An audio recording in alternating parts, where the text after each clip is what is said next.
Battery Bill. Battery Bill. For cameras, computers, cars, or scooters. For trucks, boats, jet skis, remotes. Battery Bill. Battery Bill.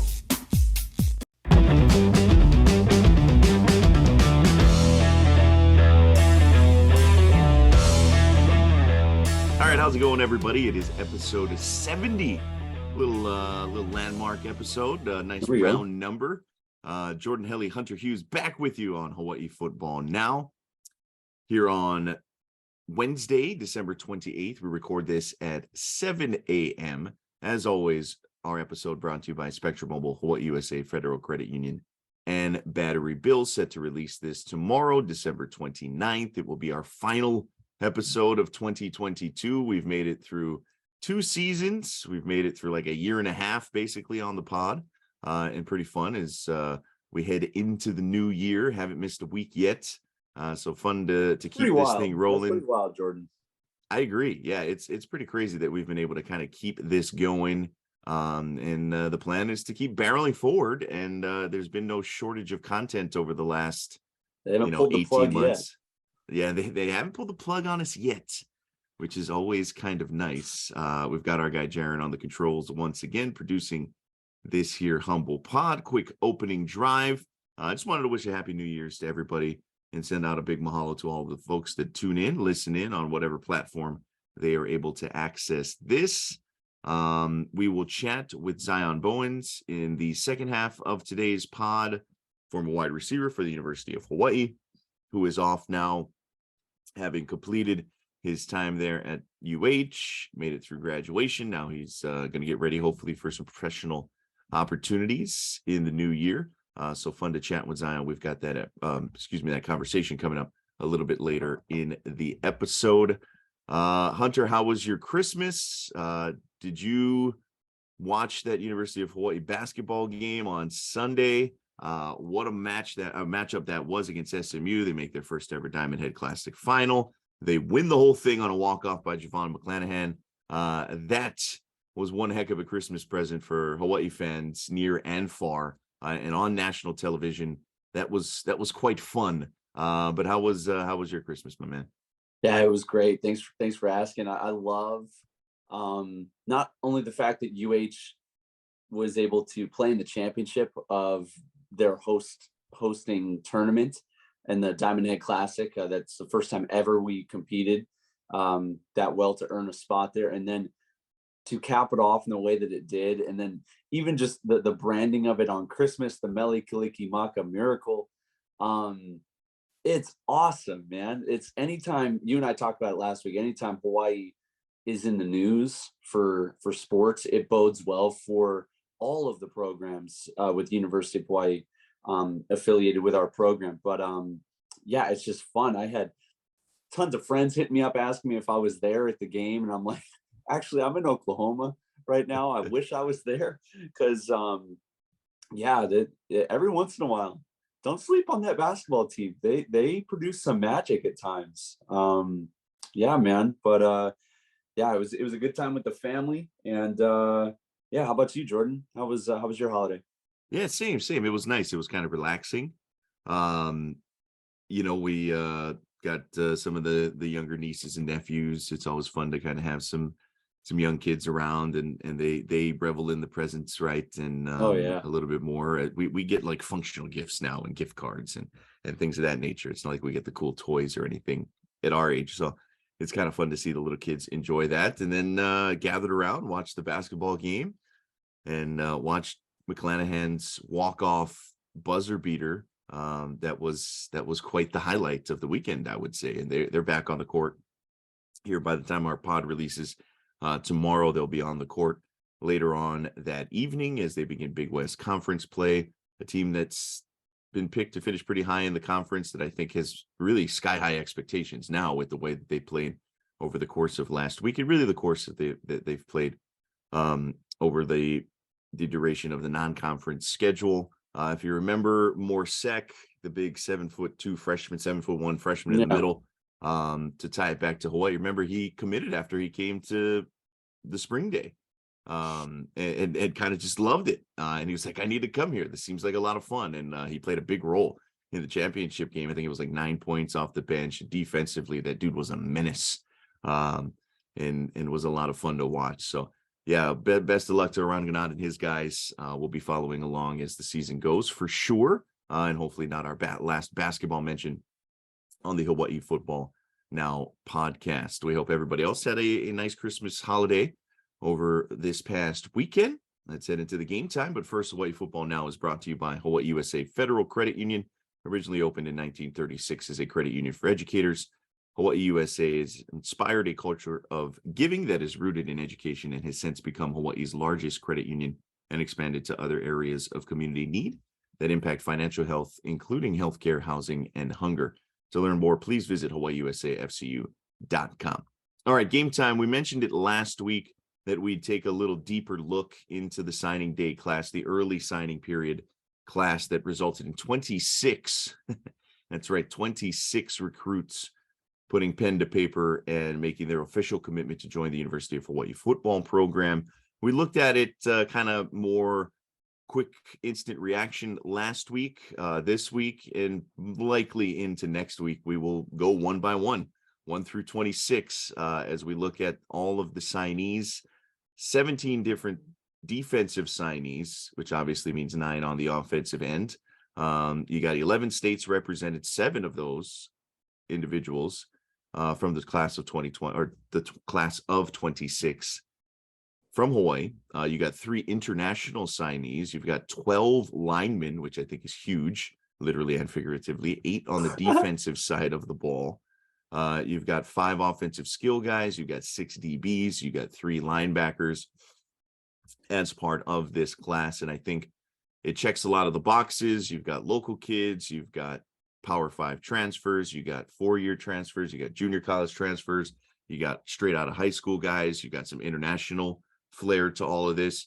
And then the position wise, need to reload at defensive line, at linebacker, on the offensive line. All of those things included in this class. Are all 26 guys going to be starters at some point? Who knows? But I think they went out and had a checklist and checked a lot of those boxes.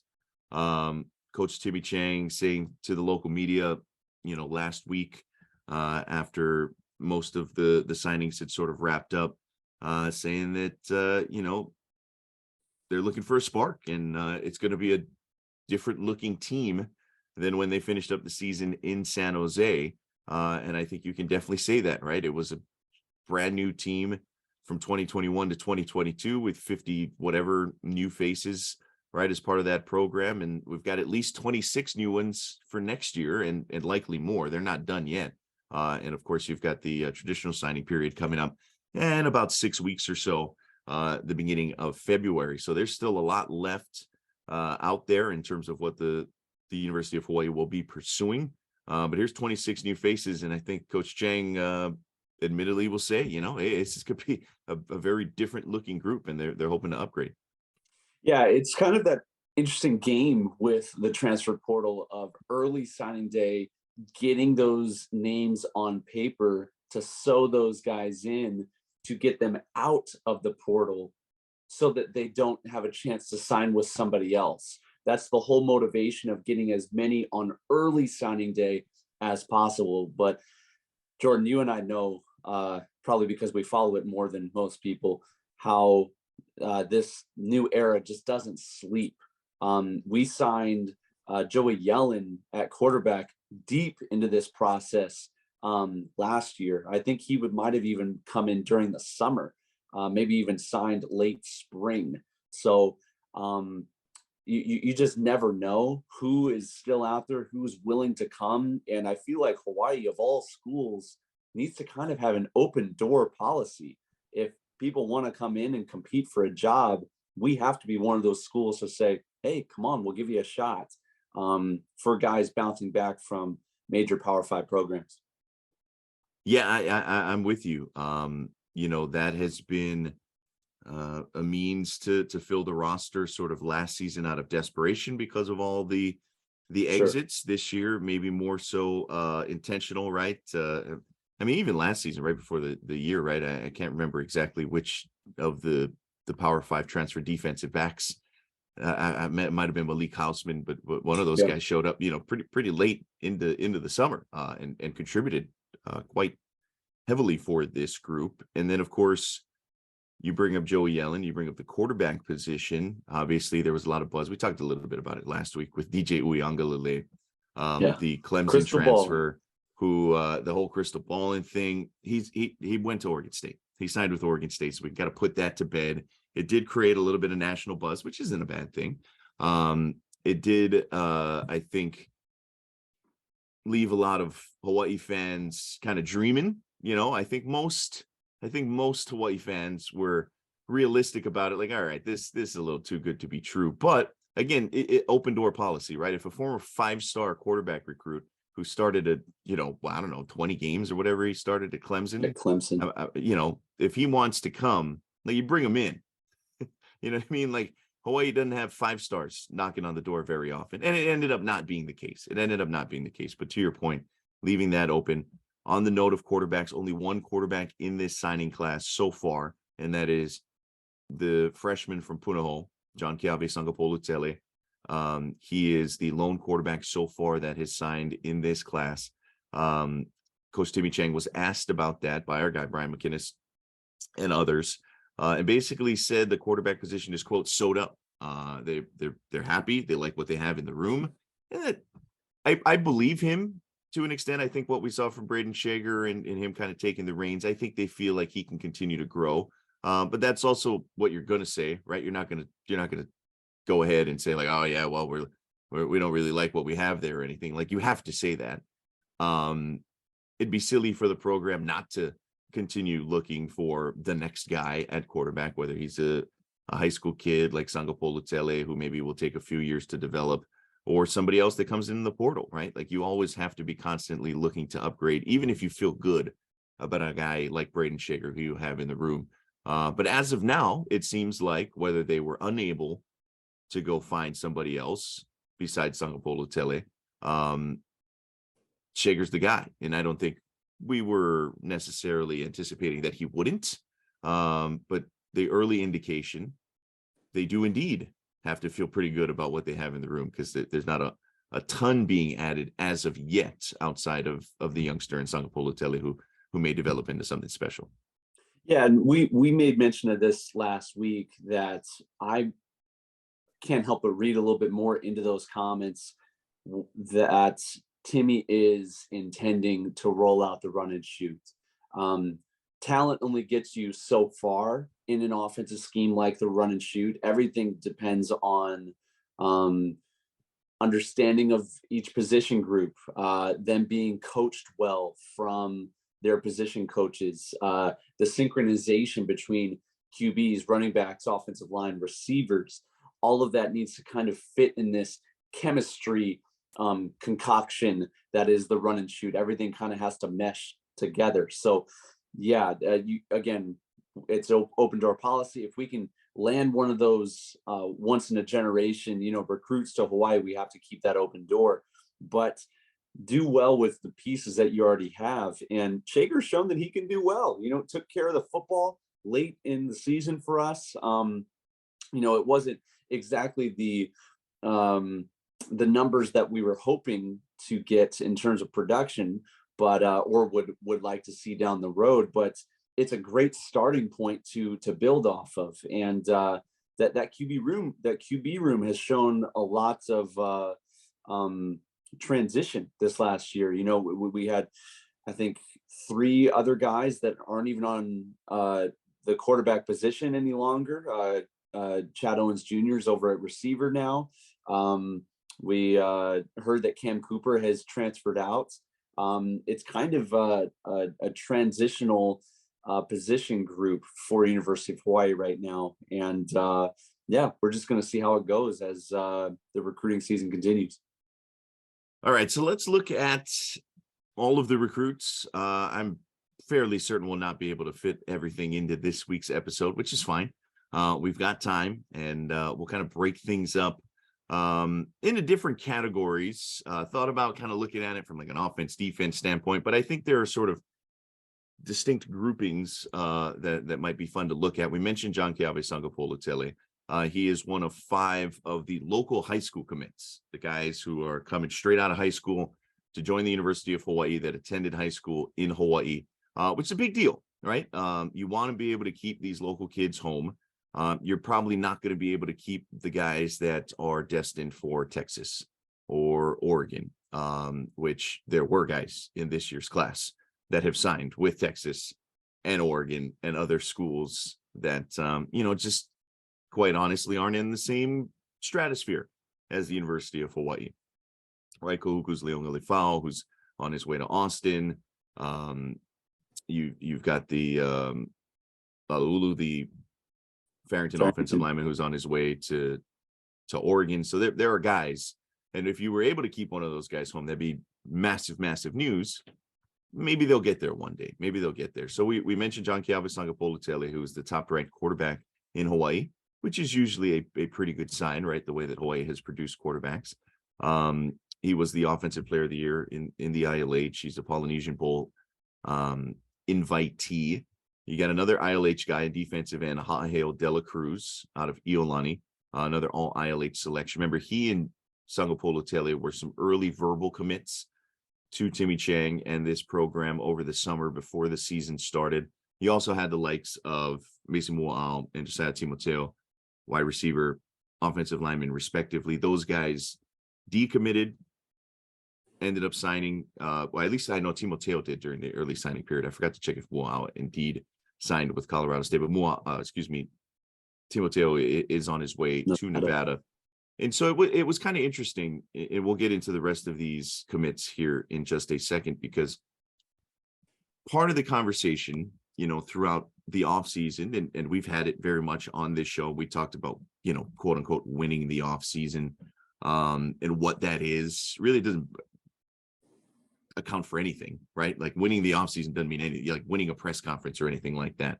You want to show well, you want to build some excitement in the community, but unless it translates into actual wins during the season, it doesn't mean a whole lot, right? And for a team that went 3-10, winning the offseason, it's nice, but again, they've been very, very pragmatic about like, hey, we've got to win football games. And so going into next season, and I think part of the excitement of the offseason was the fact that they had those trio of local commits commit together on the same day, more or less, in Sangapolutele, Moa'au, and Timoteo. 2 of those 3 end up not coming, right? You also had Dela Cruz, which was another local kid who ends up holding his commitment and signing with the University of Hawaii. And I think people have brought up, and I know some of the folks that are regular commenters and folks that drop us a line on social media, on the YouTube and whatnot, our guy Al from VA, I think fairly brought up, right? When you lose a big time offensive tackle recruit in Timoteo, you lose a big physical receiver in Moa'au, it's like, hey, that tune has to change, right? Like it's not the same evaluation you had during the summer. It's like, hey, they're starting to get some of these local kids to stay home. That math has changed because some of those guys have left. And I would say that's fair. That's fair to say, right? Because those guys didn't end up signing here. And so then the question became, okay, like, are they doing as well as we thought they were locally in terms of the recruiting? Are they indeed making some of those inroads locally and starting to get local kids to buy into the program a little bit more? Because you see some of the buzz, you see some of the excitement for these guys. It's kind of funny because you watch on Twitter, you look on Twitter, and some of the bigger recruits that are going to like mainland schools get pretty excited about some of their teammates and other guys getting UH offers and guys signing with UH. It's like, man, you don't want to join them? I totally get it, but it's kind of funny because there is a little bit of a buzz, even if guys aren't necessarily coming here. And so I think it's fair to ask that question.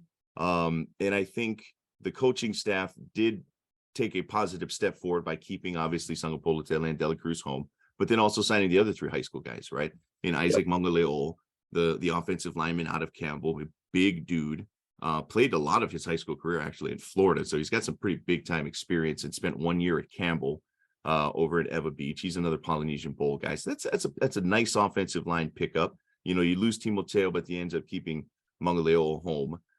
You lose out on Mua'au, but you get Liatama Uiliata from Waipahu, who I think is the consensus offensive player of the year, and a dude who could just play. He is special, man.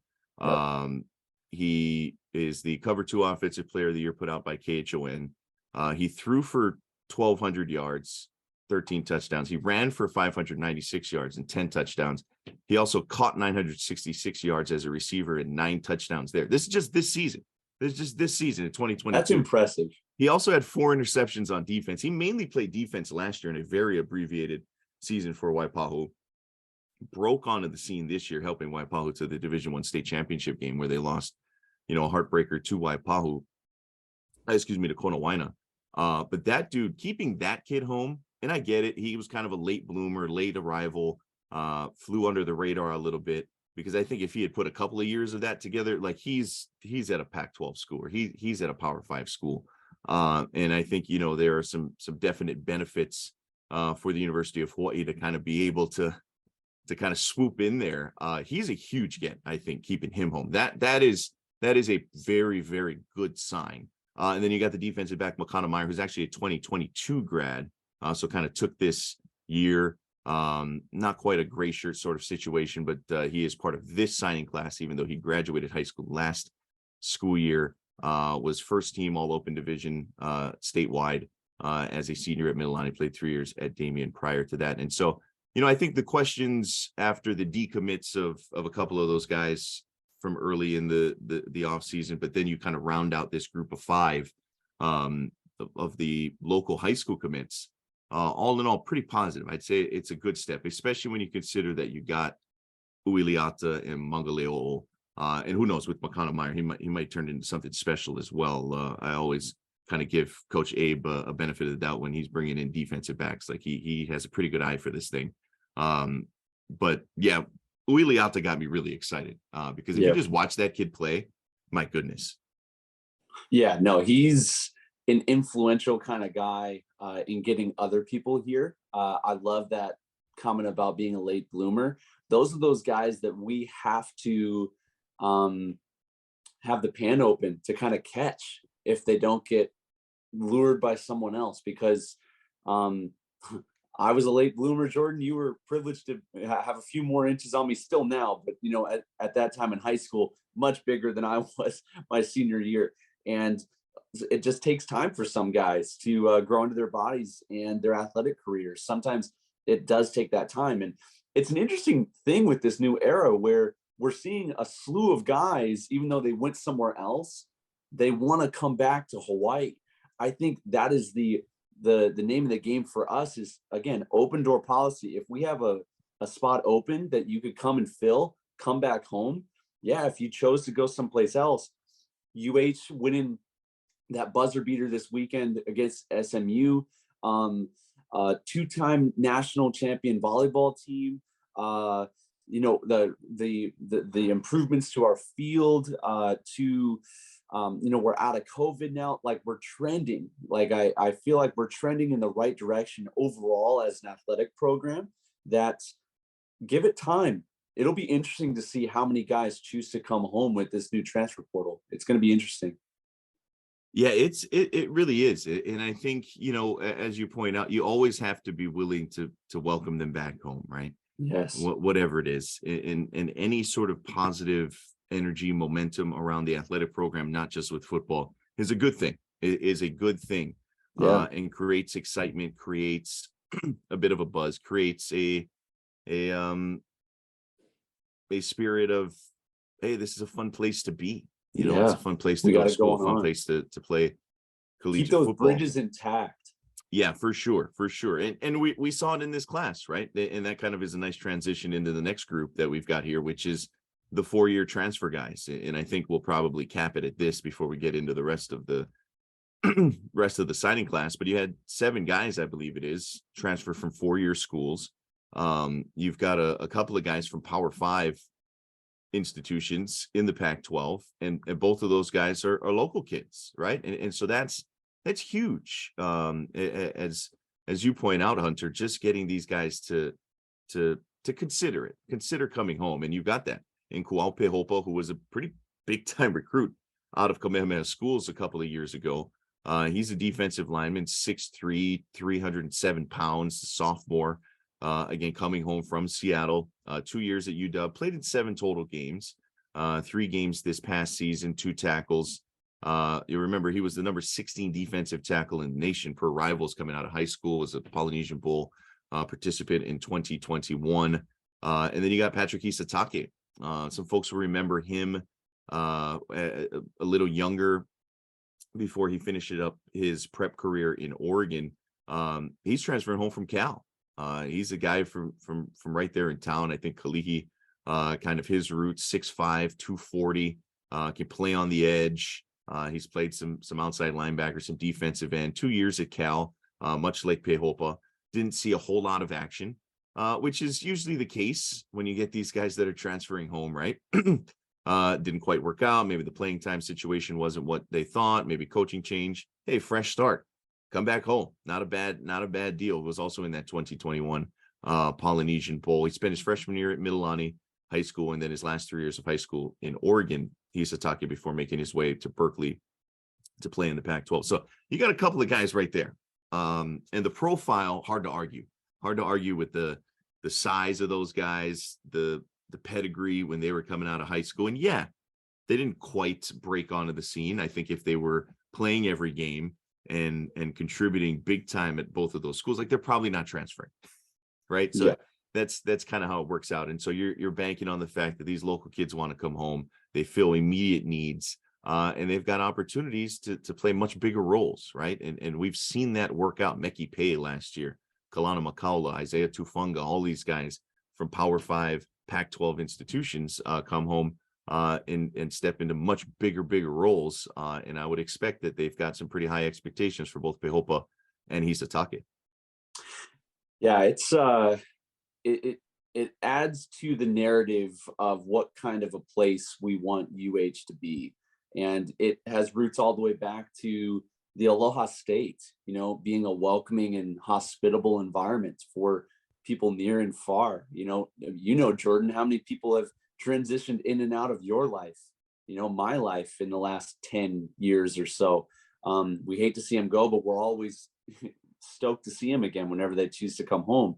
That is, when you look at the guys that we lost this year in terms of recruiting to other Mountain West schools, that to me is a winning marketing strategy with these guys of, hey, we bless you, we honor you. The door is always open if you want to come home. That's powerful to me. Yeah, it's going to be fun. I'm pretty excited about those two guys. I think they could be immediate contributors for this team. The other 4-year school transfers, you got another guy from a Power 5 conference in Kansas, out of the Big 12, Stephen McBride, the wide receiver, 6'1", 170. 3 seasons in Lawrence, 24 games for KU, 2 starts for the Jayhawks, at 21 catches, 128 yards total in his career. So again, not eye-popping numbers, and a lot of these guys won't have eye-popping numbers, especially when they're coming back from the Power 5. He's from Napoleonville, Louisiana. Kind of interestingly, a lot of longtime University of Hawaii fans, Napoleonville, Louisiana, where Kim Willoughby, I believe, went to high school, former University of Hawaii Rainbow Wahine great on the volleyball court. So you got McBride coming back again, another exciting pass catcher. From Houston, offensive lineman Josh Atkins, 6'4", 299, dude originally from Arlington, Texas, 2 years at Houston, but didn't really play at all. He was a former 3-star offensive tackle out of Mansfield Timberview High School there in Texas. You've got defensive lineman Elijah Robinson. He was one of those early portal guys who kind of made it known a week or so before the early signing day that he was on his way. East Carolina transfer, 6'4", 250. He's a graduate transfer from Wilmington, North Carolina. 3 years at East Carolina, 2 years of junior college prior to that. So he's been playing collegiate football for a while now. 6 games this past season, had a sack and 6 tackles.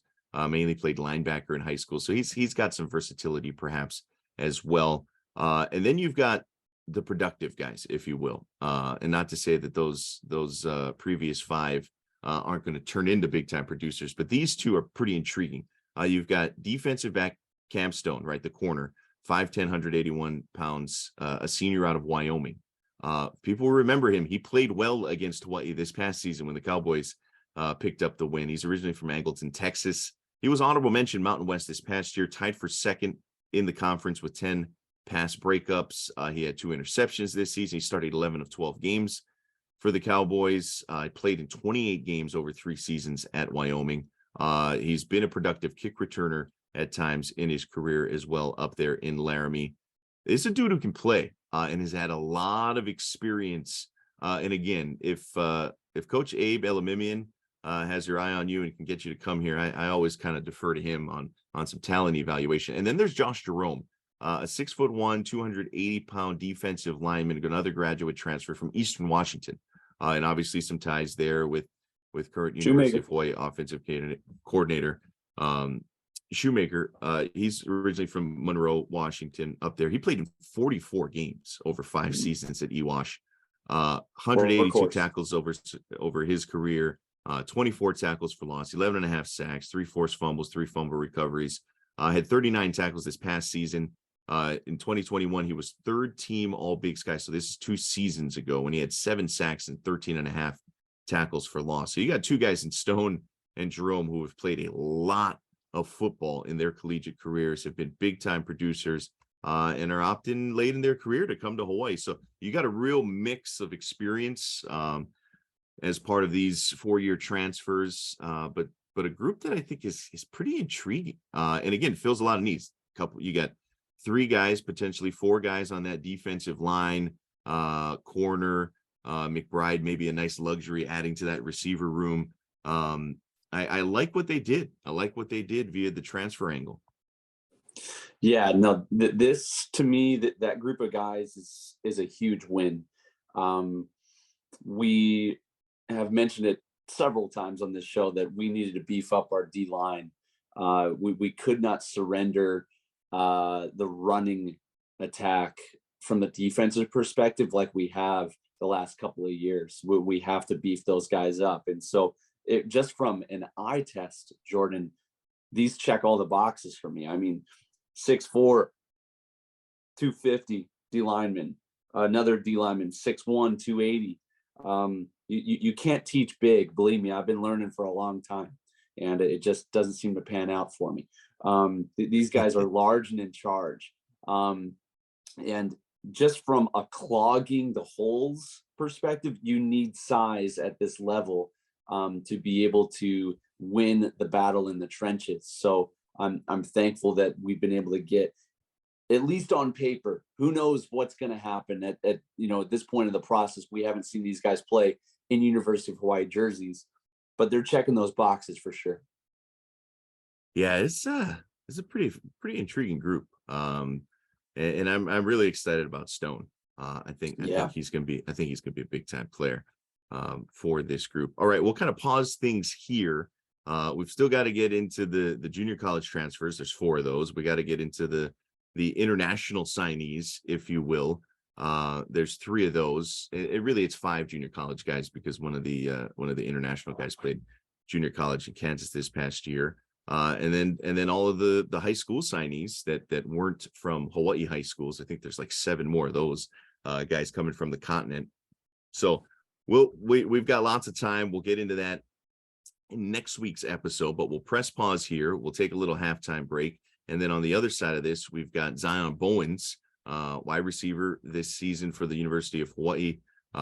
We talked about some of his exploits in previous episodes, leading the team as a receiver in a lot of the statistical categories, even though he missed, 3 or 4 games this season, and shows you his potential. And hopefully, we talked to him, we asked him about his health, and he's feeling really good heading into the off season. So fun conversation, not to give too much of it away, but coming up on the other side, our conversation with Zion Bowens here on episode 70. This is Hawaii Football Now from ESPN Honolulu. All right, here we are with our guy Zion Bowens, Zebo Wood, joining us from the mainland, I believe. Zion, where are you at right now? What's kind of the next couple of weeks look like for you now that things have sort of wrapped up on your collegiate time? Yeah. I'm in Long Beach, California right now. as far as like the next couple of weeks, I'm looking to be training. I think I'll be out in California. There's a guy who I got connected to with some, a couple NFL ties. So he's a pretty reputable guy. His name is Jamal, and he's just one of the like training programs out here. So I'll probably be working with him come January, just to start getting ready for the pro day.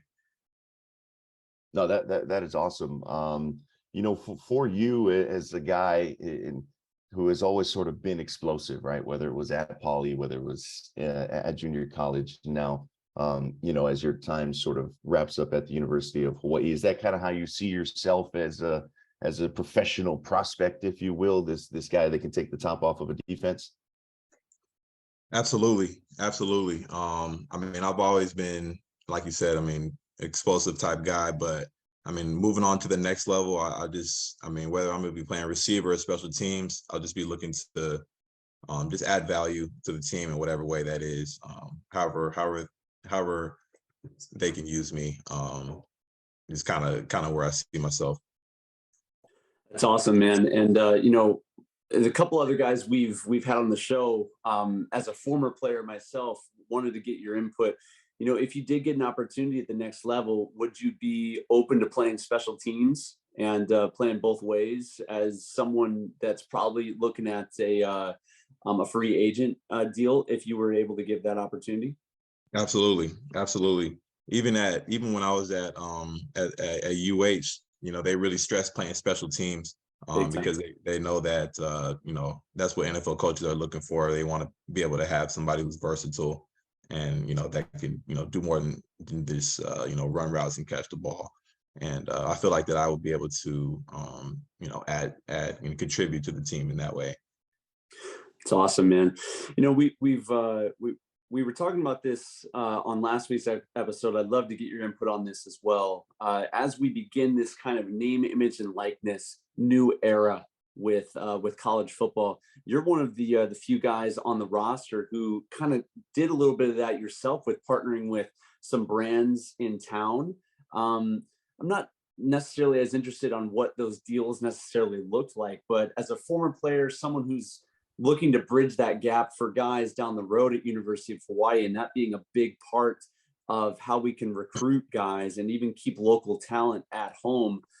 How would you see that maybe working out at University of Hawaii and how that worked out for you as well? I think the name, image, likeness thing is definitely something that's, is becoming more popular. Mm-hmm. And, there's more, you see a lot of college athletes, kind of getting into that. And I feel like it will bring a lot of, attention to the school, especially to, the player themselves. So, as the program just builds and gets more successful, the name, image, likeness thing is definitely something that will should help build that image for the program. And I think it'll be a huge benefit and advantage for the person. Yeah, you were using I remember, I think Sweet Enemy clothing company as well as Thankful Shorts, right? Weren't you doing a little bit with both of those guys? Yeah. That's awesome, man. Yeah, I was with Sweet Enemy. I had hooked up with Trevor. I've shopped at their place on King Street a couple times, and he's always showing love. So mm-hmm. I think one time I came in there and he just asked me if if I wanted to model for him, and I was like, automatic, like no doubt. So we went out and took a couple shots, and he hooked me up. So that's always a positive to be able to have those that mutual beneficial relationship. Mm-hmm. Yeah, I think it's kind of nice. You don't have to sort of tiptoe around those type of relationships that, as you mentioned, right, are mutually beneficial. It's not like anybody's getting hurt in that type of deal or anything like that. Hunter mentioned you as sort of a fellow alum now. Is it still kind of weird to view yourself as that now that your time is up? A little bit, yeah. Since the last game, like after San Jose, that was kind of the bridge in which I became the actual alumni. So Ever since then, kind of starting to kind of be a part of that, that long line of brotherhood of the guys that like played before me. So, it's amazing thing to be a part of. It's a lifetime type relationships that, that are made. So definitely happy to be a part of that, the alumni for UH football. Yeah, it's a tight knit group. I think a lot of us have observed that. How would you sort of summarize your basically 3 years with the program? How did it sort of play out to your expectations, and anything that sort of stands out as some fun memories over the course of your UH career? Yeah, I mean, my time here at Hawaii has been, it's really just been a blessing. If I look back on everything, I really wouldn't change anything about it. There were obviously some I guess some downs, kind of with like my knee injury. Some things just happened just unexpectedly, but I feel like it all kind of worked itself out in the end.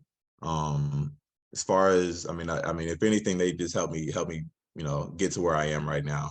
It helps me build character and just be able to just push through that adversity.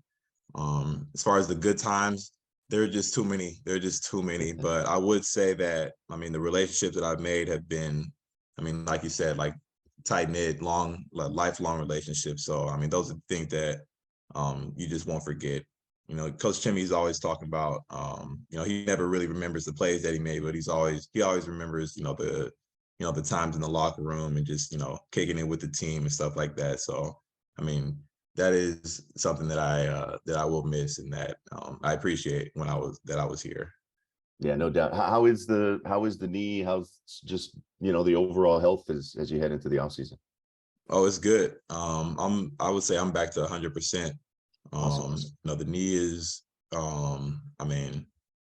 probably was it like a couple weeks to like a month or so where I was just trying to get back into it, but I don't see any problems in the foreseeable future with that. That's awesome, man. It's always one of those tricky things with injuries where you would love to be 100. At the beginning of the year, had that kind of happen towards it was first couple games, wasn't it, that you went down? Yeah, the first game here at Vanderbilt. Hey, hats off to you with just persevering and sticking it through, man. I know how hard that can be, especially when it's no secret we needed you, bro, in that wide receiver core, bro. You and Jonah on both sides. So yeah, stoked to kind of see you finish the year strong, and would love to hear from someone who played with him as well. What was that like going up to San Jose and playing against Chevin? Obviously, your boys no matter what, but you're playing against someone that was your QB last year, right? And just talk about that experience a little bit, because we haven't heard from a lot of the guys that went up on the trip. Yeah, like you said, Chevin's my guy. He's thrown me a couple touchdowns, so we have that relationship. But seeing him in that other jersey, really the whole team was kind of just like, we're out to get him. We're trying to mess him up. He's the Hawaii kid that went to the other school, so everybody's kind of got that. I wouldn't say animosity, but just that, like I said, like we're really trying to get him. And Logan Taylor, he must have had like a couple tackles on him, so we were just super stoked to see that, see him take him down a couple times. So yeah, but we wish the best for him. It's all love. So yeah. That's awesome, man. As you kind of get prepared to make the jump from college, into the pros, let's play the hypothetical game, because it's Christmas time, and it's a time to be hopeful and joyful, man. So absolutely. Let's say everything works out the way that you want it to. What are your top 3 teams in the NFL that you would love to get a chance with? Top 3 teams, I would love to play for. I would love to play for the Chargers, just because they're at home. They're close to home. My family can come and watch me play and stuff like that. Number 2, I'd probably say I'd put I'll probably go with Baltimore, the Ravens. Ooh. I mean, Lamar Jackson, if I was playing receiver, I feel like he really likes those kind of speedy receivers. They can take the top off. So I feel like I would, fit well into his playing style. And then I would say probably the Steelers. I'm a huge Steelers fan. There's a lot of Steelers fans in Long Beach, and a lot of people don't know that. But there's a lot of Steelers fans in Long Beach. I think it has a lot to do with really, I mean, partially like the culture, but I think Snoop Dogg, he's got his league and like a couple other teams that are like under him that are, the Steelers. So I've been repping the Steelers since, before high school. So That's awesome. That would probably be my top 3. I know Jordan and I would not be offended if you ended up at the Chicago Bears either. Right. We're in need of some receivers, bro. Yes. So if you ended up over in the blue and the orange, bro, feel free. We'd love to have you. Absolutely. I would love to play for them. Hey, no, I know, Zebo. You're not turned down anything. He's a guy who knows his football hunter. Obviously, the fit with the Lamar Jackson, I couldn't agree more. Awesome. Speedy receivers, good hands, can get open. I think that Baltimore offense would be quite nice. I'd be kind of interested. It's kind of interesting that you throw the Steelers and the Ravens sort of in your group with the fun rivalry that they have, right? Yeah. And, Long Beach, man, not too different than a lot of neighborhoods around Hawaii. That a lot of Steelers fans around there. That's pretty good. And I was kind of curious to kind of ask you some of those football related questions as well. We saw this offense this past year, go through a little bit of a mindset shift, if you will, mid-season. How significant was that? Did we play it up a little too much in the media? Because we love talking about it, and you throw like you throw the term run and shoot out there, and people just get excited naturally in Hawaii. But from your standpoint as a guy who obviously went through it this year, how did you sort of see the evolution of the offense in year one under this new coaching staff? I feel like starting off, obviously, we were still trying to find our identity as an offense. And, it took a couple of games to kind of figure that out.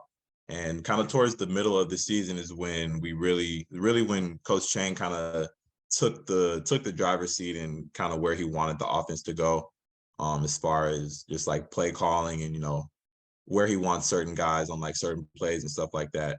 And kind of just like all kind of just bringing the whole offense together.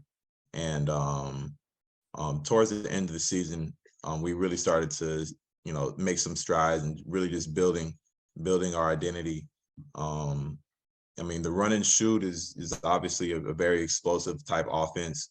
And we didn't want to classify ourselves as run and shoot because we felt that we were more versatile. Like we felt that it wasn't just run and shoot, and we didn't want to be this team is run and shoot and just like one trick pony type thing. But towards the end of the season, I do feel like we started to kind of just bring it all together, and I feel confident about where the trajectory of this offense is going.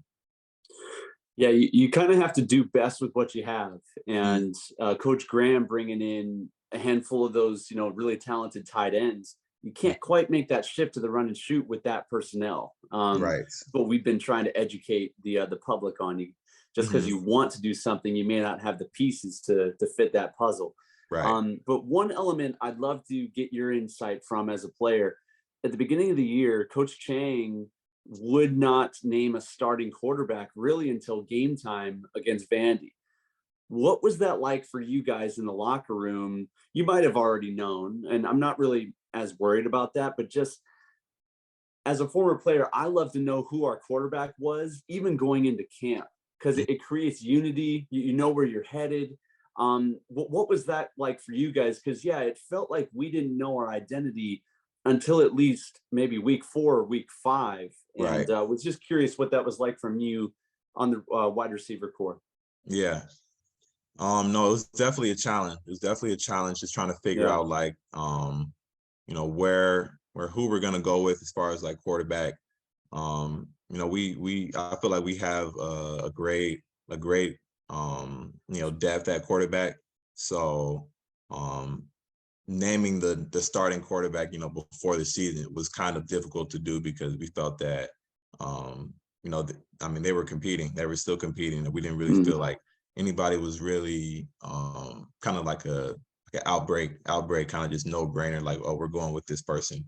But the competition was close, it was tight, and we ended up going with Braden. We did, play Joey and Cam and the other guys, but we just felt that Braden kind of already had like a little bit of experience. So yeah, totally. Yeah, it'll be fun to kind of see the progression of this thing from an offensive standpoint. Once they kind of get into a full off season and maybe bringing some of those pieces. Obviously, tomorrow's going to be huge with signing day and seeing what the program can get in there. You've played obviously for a number of different guys throughout your collegiate career, whether it was in junior college, whether it was at the University of Hawaii, a couple of different regimes. Your sort of impression of Coach Timmy Chang and sort of where this thing is heading for the University of Hawaii. What's the outlook for you, in your opinion, as the program continues to develop here? I see a lot of positive with this program. I feel like this past season, we, like I said, we were kind of just all trying to mesh and just, bring it all together. And, by the end of the season, I felt that we had a better idea of kind of who we are and where we wanted to take it. And, throughout the whole season, we were just kind of just building this culture of like the brotherhood and just kind of like who we are as a team. And I feel like, Coach Chang does a really good job of just bringing the whole island together as far as like their support for us. And, that I feel like that plays a huge role too. But, like I said, I feel like there is they're going into next season, there's going to be a lot of we'll be starting off better than we did last year because we've already built that foundation. Yeah, no, I think that's a critical thing, right? Having that full sort of lead in, buy-in of the folks in the building, buy-in of the folks of outside the building, as you mentioned, the support of the island. And I kind of wanted to ask you too, for your time in Hawaii, I always think back to the On the Mic segment we did for ESPN Honolulu with you during spring ball. And how you basically knew all the words to like every local song that came over the loudspeaker during that practice. And I just that's always kind of my lasting memory of you, outside of obviously the spectacular catches and the touchdowns and all those kinds of things. But it kind of seemed like you took to the islands and island life right away. Yes. No, I mean, ever since I stepped foot on this island, it's been all love. It's been all love, and just, taking on the culture of just, that aloha spirit and just that island lifestyle is something that I really, became accustomed to and just embraced. No, I mean, like you said, from the local songs and just the culture, just hanging out and just, being with the brothers and stuff like that. So, but No, I mean, yeah. It's good stuff, man. Do you have like a go-to like top of the playlist local song or like local reggae song or anything like that on your phone? I do. Let me think. My top go-to song, I would have to say, is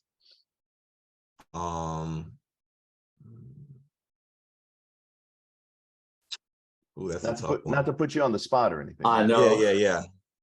I would have to say, okay, my top local song is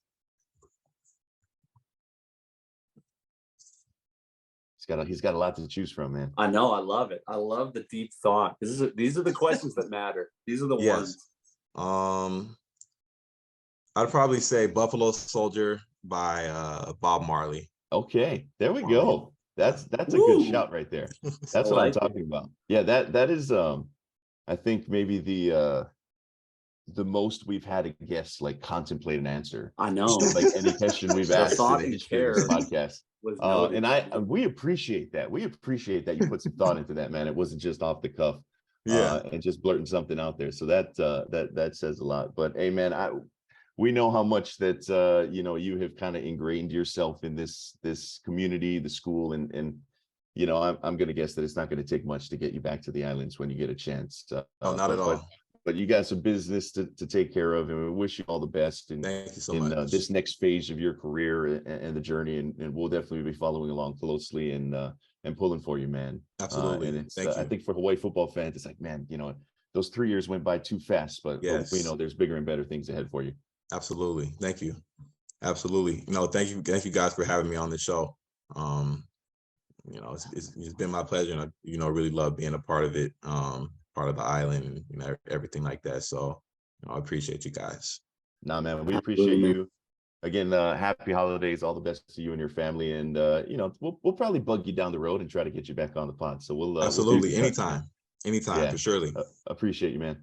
Right on. Best of luck, bro. Bless you, Yes, man. sir. Shoots. This is Hawaii Football Now from ESPN Honolulu.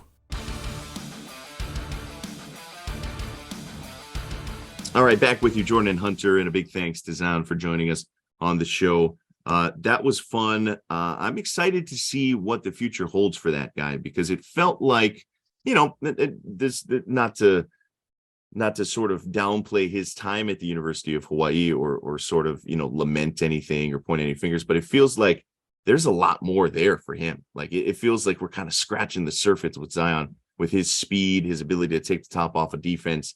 And I'm excited for him. Injuries and whatnot, and a sort of a revolving door at quarterback a little bit during his time at the University of Hawaii. Again, to nobody's fault, just kind of circumstance. But I think, with now an ever expanding list of professional opportunities out there with some of the different leagues, whether it be the XFL or whatnot, and who knows, maybe he can crack into an NFL camp or something like that. That'd be awesome. Obviously, the dream. But I think he's got a shot. Yeah, no, that's a good read, Jordan. I feel like there's a lot left in the tank for a guy like that, bouncing back strong off of an injury early in this season. We talked about that, but then also he's just a good dude, and you need that sort of good character, good guy in the locker room to make that jump in a free agent signee, practice squad guy at the NFL level.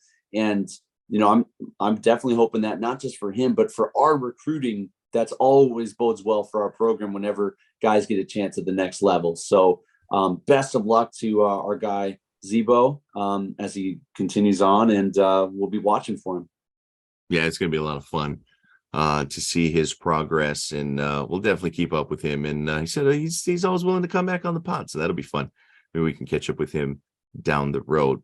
All right, that'll do it for us. We will transition into the overtime here. I figure it'd be a nice time for New Year's resolutions here, Hunter, to close it out on our little overtime segment to get on up out of here. Heading into 2023, kind of hard to believe. Still kind of weird to say 2023. So you can kind of take this whichever direction you want, Hunter, whether it's personal growth, whether it's something you want outside of the realm of this podcast. It could be for this podcast. It could be for the University of Hawaii football team. My New Year's resolution, I'm sure there are many things that I could work on myself. I haven't looked that introspectively just yet. It's just get the stadium figured out. Like let's just it seems like the new governor, Josh Green, is kind of moving forward with, I wouldn't say the original plan, but the plan to build the new stadium. And so I would just like to see that sort of resolved. Like let's just start doing something instead of talking about it and then pausing it and then rethinking it and then redoing it. So that's my New Year's resolution for the program, which is sort of adjacent to the program. But I just would like to see that sort of, put to bed and just build whatever on stadium, Halava, where just figure it out, guys. Figure it out. I'm sure it's easy. And so there's my New Year's resolution. I like that. That's good. My program New Year's resolution would be to secure at least one name, image, and likeness deal for one of our UH football guys. I love that. Yeah. It's, you know, it's a year after Shevin has transitioned over to San Jose State. I feel like our faithful are educated enough with this team that we have right now. That there's a handful of guys that I think have an opportunity to be marketable in that aspect. And I would love to see us kind of take a good step in the right direction as a coaching staff, as a program, of getting one of these guys one of those deals, because that is huge for the future recruiting potential for our program. So that's one big item on my New Year's resolution list. I like that. Yeah, that I think is huge in terms of taking the program to another level, in terms of securing recruits. I think that was the big question with DJ Uyunglele, right? It's like, well, if he is actually coming, does that mean there are some NIL progress, right? It would have had to have been. Again, none of that happened. So we'll wait to see exactly what can kind of be on the horizon from an NIL standpoint. So that I like that. I like that a lot. All right. A happy New Year to everybody. Happy New Year to our guy Jaron, who is putting this episode together once again. So thanks a lot, Jaron. Maybe that'll be a New Year's resolution. We'll get Jaron's face on this podcast before 2023 is over. I don't know how he feels about that, but we're just gonna make executive decisions here on Hawaii football now. So we appreciate everybody. We'll see you next week and next year right here on Hawaii Football Now. This has been episode 70. Once again, as always, brought to you by Spectrum Mobile, Hawaii USA, Federal Credit Union, and Battery Bill. Aloha, everybody. You've been listening to Hawaii Football Now with Jordan Helle and Hunter Hughes, all from ESPN Honolulu.